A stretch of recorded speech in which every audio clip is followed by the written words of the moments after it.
अस्सलाम वालेकुम। अज तुम दिखाने आए रूसां नूं पानी लाण आए हैं। तकरीबन तीसरा पानी है इनू ते माशाअल्लाह पट्ठियां दा कद देखियो। जे व्लॉग पसंद आवे तो लाइक कमेंट जरूर कर दिओ ते चैनल नूं भी सबसक्राइब कर दिओ। आ क्यारा रहिंदा ते इस नूं छड्डा होया परला क्यारा भर गया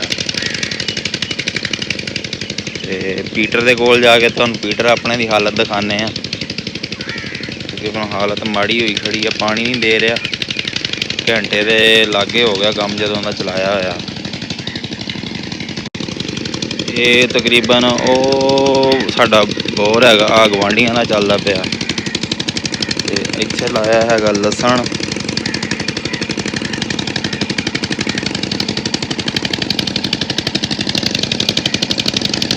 दूसरा जिहड़ा हैगा साडे नाल दा गवांढी ये बोर घट कणक कीती है, इहने कणक नूं पानी ला रहा।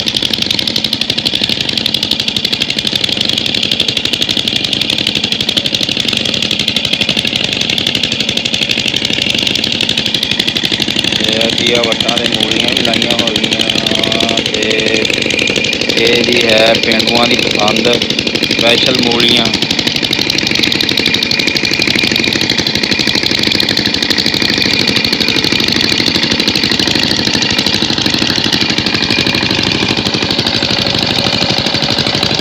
ਇਹਦਾ भी पानी चेक कर लो। यही साडा अपना बोर है, ਇਹਦਾ पानी चेक कर लो। ਇਹਦਾ मरिया तरह पानी दे रहा। पूरी हालत नाल सारी लीक होई खड़ी है।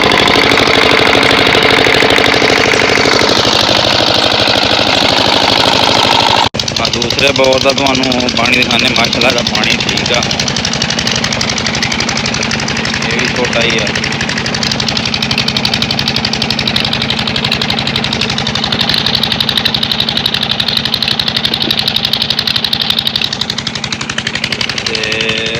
क्यारा भर लिया होया आपां ते आ जिहड़ा अपने लूसन दा ते दूसरा क्यारा जिहड़ा हैगा वो छड्डिया होया।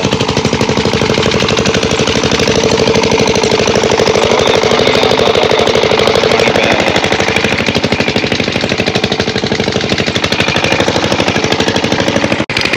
ये जी 2 कनाल लूसन लाया हैगा ते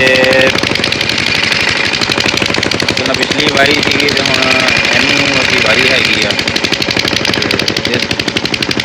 पर मक्की लाई है वह भी तुहानूं दिखावांगे अगले ब्लॉग दे विच। पिछले ब्लॉग दिखाई थी छोटी छोटी तुहानूं, हुण माशाअल्लाह उहदा वाहवा कद होया खड़ा।